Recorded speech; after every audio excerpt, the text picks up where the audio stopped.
Bab 25, 4 langkah menuju kebijaksanaan. Langkah pertama yang perlu Anda lakukan untuk mencapai kebijaksanaan adalah mengenali perasaan negatif yang mungkin tidak Anda sadari. Banyak orang mempunyai perasaan negatif yang tidak mereka sadari. Banyak orang mengalami perasaan tertekan dan mereka tidak menyadari bahwa mereka tertekan. Hanya jika mereka mengalami kontak dengan kegembiraan, mereka akan menyadari betapa tertekannya perasaan mereka. Anda tidak dapat melakukan sesuatu terhadap penyakit kanker Anda jika penyakit itu belum terdeteksi. Anda tidak dapat membasmi kumbang yang marah yang merusak perkebunan Anda jika Anda tidak menyadari kehadiran kumbang itu di perkebunan Anda. Langkah pertama yang perlu Anda lakukan adalah menyadari perasaan negatif Anda.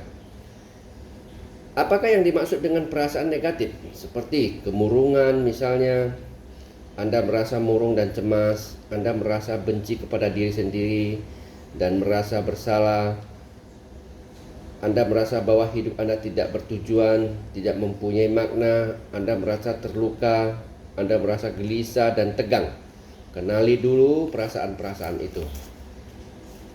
Langkah kedua adalah memahami bahwa perasaan negatif itu ada di dalam diri Anda dan bukan di dalam realitas. Hal ini jelas terungkap dalam kenyataan. Tetapi apakah Anda berpendapat bahwa orang-orang mengetahui hal ini? Percayalah kepada saya, mereka tidak mengetahui hal ini. Mereka mempunyai gelar PhD, menjadi rektor suatu universitas, tetapi mereka tidak mengerti hal ini. Di sekolah mereka mengajarkan kepada saya banyak hal, namun mereka tidak mengajarkan bagaimana cara hidup. Seperti yang diungkapkan oleh seseorang, saya memperoleh pendidikan formal yang baik sekali. Untuk itu saya menghabiskan waktu bertahun-tahun untuk menyelesaikannya. Spiritualitas adalah suatu usaha untuk membebaskan Anda dari hal-hal yang sudah Anda pelajari. Kembali ke hakikat hidup yang sesungguhnya. Membebaskan diri dari segala ilmu pengetahuan yang tidak berguna yang sudah diajarkan di sekolah. Perasaan negatif ada di dalam diri Anda. Jadi berhentilah berusaha untuk mengubah kenyataan. Hal itu memang gila. Hentikanlah usaha untuk mengubah orang lain. Kita telah menghabiskan banyak waktu dan tenaga untuk mengubah pasangan hidup kita, untuk mengubah atasan kita, teman kita, musuh kita, dan banyak orang lainnya. Kita tidak perlu mengubah apa-apa. Perasaan negatif itu ada di dalam diri Anda. Tidak ada seorang pun di dunia ini mempunyai kuasa untuk membuat Anda tidak bahagia. Tidak ada kejadian apapun di dalam dunia ini yang dapat mengganggu atau membuat Anda menderita. Tidak ada kejadian, tidak ada kondisi, situasi, atau orang yang dapat menyebabkan Anda terganggu. Tidak ada seorang pun mengatakan hal itu kepada Anda. Mereka mengatakan yang sebaliknya. Karena itulah Anda berada dalam kehidupan yang berantakan saat ini. Karena itulah Anda terlena dalam tidur yang lelap. Mereka tidak mengatakan hal ini kepada Anda, walaupun hal ini sebenarnya jelas sekali terlihat dalam kenyataan. Bayangkan jika hujan turun dan membuat piknik Anda menjadi berantakan. Siapakah yang merasa negatif? Hujankah atau Anda? Apakah yang menyebabkan munculnya perasaan negatif? Hujan atau reaksi yang timbul dalam diri Anda? Bila lutut Anda membentur meja, meja itu tidak apa-apa. Meja itu asik menjadi dirinya sendiri, sesuai dengan tujuan dia dibuat, menjadi sebuah meja. Rasa sakit Anda rasakan pada lutut Anda, bukan pada meja. Para ahli mistik terus-menerus mencoba untuk mengatakan kepada kita bahwa realitas baik-baik saja. Realitas tidak problematik. Masalahnya hanya ada di dalam pikiran manusia. Masalah hanya ada di dalam pikiran manusia. Mungkin dapat ditambahkan, masalah hanya ada di dalam pikiran orang-orang bodoh yang tertidur lelap. Realitas tidak problematik. Singkirkan manusia dari planet ini dan kehidupan akan terus berjalan. Alam akan terus hidup dengan segala keindahannya dan dengan segala keganasannya. Jadi, Di mana letak masalahnya? Tidak ada masalah. Andalah yang menciptakan masalah. Andalah yang menjadi masalah. Anda mengidentifikasikan diri dengan peran-peran Anda dan itulah masalahnya. Perasaan ada di dalam diri Anda, bukan dalam realitas.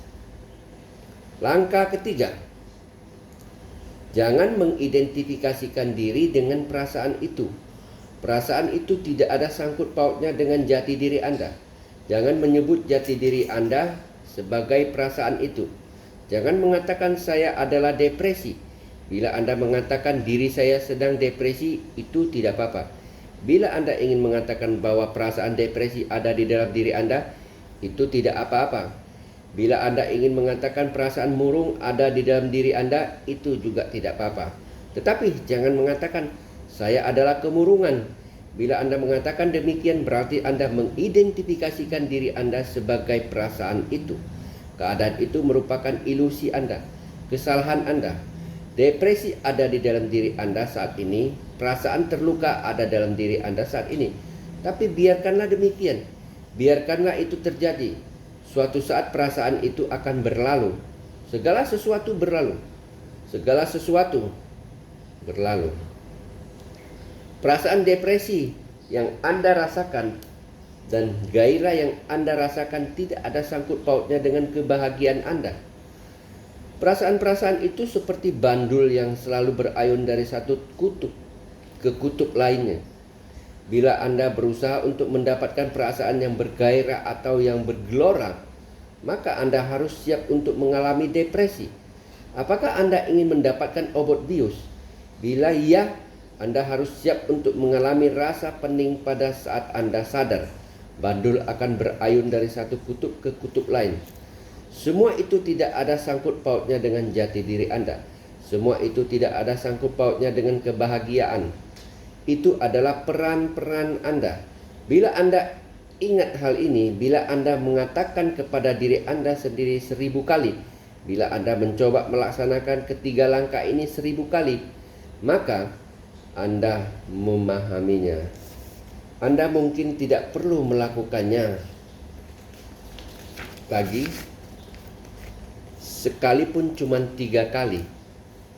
Saya tidak tahu, tidak ada aturan mengenai hal ini. Tetapi seandainya Anda melakukannya 1000 kali, Anda akan mendapatkan penemuan yang luar biasa dalam hidup Anda. Persetan dengan tambang emas di Alaska. Apakah yang akan Anda lakukan dengan emas itu? Jika Anda tidak bahagia, Anda tidak dapat hidup. Jadi apa artinya menemukan emas bila demikian? Anda adalah seorang raja, Anda seorang putri raja. Anda bebas, Anda tidak peduli lagi apakah Anda diterima atau ditolak. Itu tidak ada bedanya. Para psikolog mengatakan kepada kita betapa pentingnya perasaan memiliki.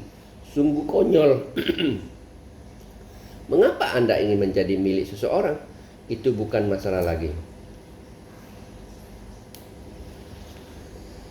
Seorang teman saya mengatakan ada sebuah suku di Afrika yang melakukan hukuman mati dengan cara mengasingkan orang yang dihukum mati itu. Bila Anda diusir dari New York atau diusir dari tempat Anda tinggal, Anda tidak akan mati. Bagaimana orang dari suku Afrika tersebut dapat mati jika diperlakukan seperti itu? Karena dia ikut ambil bagian dalam salah satu kebodohan umat manusia. Dia berpikir bahwa dia tidak dapat hidup bila dia tidak termasuk dalam suatu kelompok tertentu. Merupakan suatu hal yang sangat berbeda dari orang-orang pada umumnya. Atau memang sesungguhnya demikian. Dia yakin bahwa dia harus termasuk dalam salah satu kelompok. Tetapi Anda tidak perlu menjadi milik seseorang atau sesuatu atau kelompok apapun. Bahkan Anda pun tidak perlu jatuh cinta. Siapa yang mengatakan bahwa Anda memerlukan semua itu? Yang Anda perlukan adalah kebebasan. Yang Anda perlukan adalah mencintai. Ya, itulah yang Anda perlukan. Itu adalah hakikat diri Anda. Tetapi, apa yang sesungguhnya sedang Anda katakan kepada saya adalah bahwa Anda ingin diinginkan oleh orang lain. Anda ingin dikagumi oleh orang lain. Anda ingin menarik bagi orang lain. Anda ingin monyet-monyet kecil itu mengejar-ngejar Anda. Anda menyia-nyiakan hidup Anda. Bangun. Anda tidak memerlukan semua itu.